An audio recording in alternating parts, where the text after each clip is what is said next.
I'm here today with famous book connoisseur Jack Goff, having an interview to hear his opinion on the book Cardturner by Louis Sachar.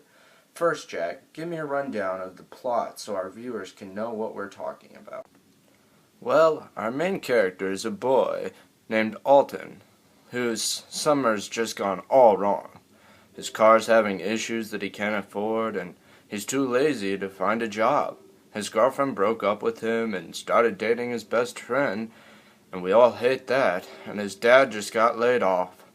Alton has a blind, bridge-loving Uncle Lester Trapp, who is extremely rich. Alton's family is trying to get close with Trapp, morbidly hoping to gain some inheritance when he dies. Alton finds himself in a job turning cards for Trapp. He starts off hating it, but later finds out the perks aren't too bad. I don't want to give too much away, so next question. A book about a card game? That seems like a boring read. What interested you to pick it up?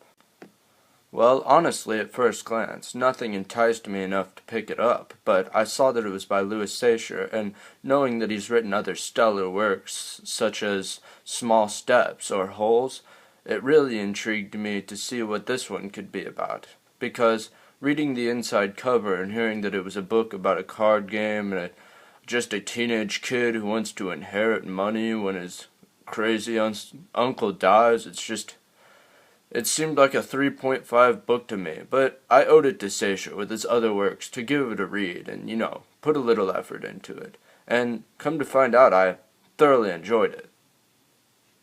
So, in what ways could a book about a simple card game known as Bridge be so captivating to readers? You would think that a book about the card game Bridge would be incredibly boring and slow. Well, it's quite the contrary, so erase the very thought immediately.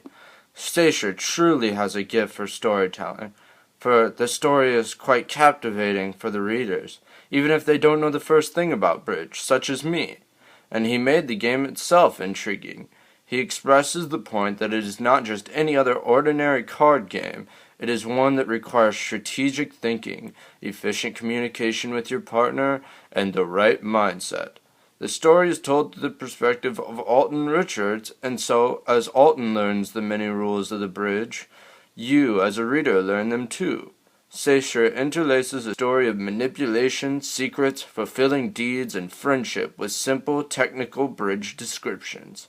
The Bridge jabber is easy enough to understand, and Alton even gives you the option to skip the Bridge manual parts by providing a basic summary box at the end of the chapter for those who couldn't care less about the game. Personally, I find it quite interesting, and Sachar words the explanations nicely so that I'm able to follow along with ease. Actually, after I read the book, I really wanted to put the directions to the test and attempt to play it myself. One final question for you, Jack. Would you recommend this book to anyone else? I love the way that it was narrated by the main character, Alton, because the readers are able to see through his eyes and listen to his every thought and become attached to him from the very start. Throughout the novel, I just watched as Alton grew from that boy who got dumped to a caring man who carries out the unfulfilled wishes of his uncle.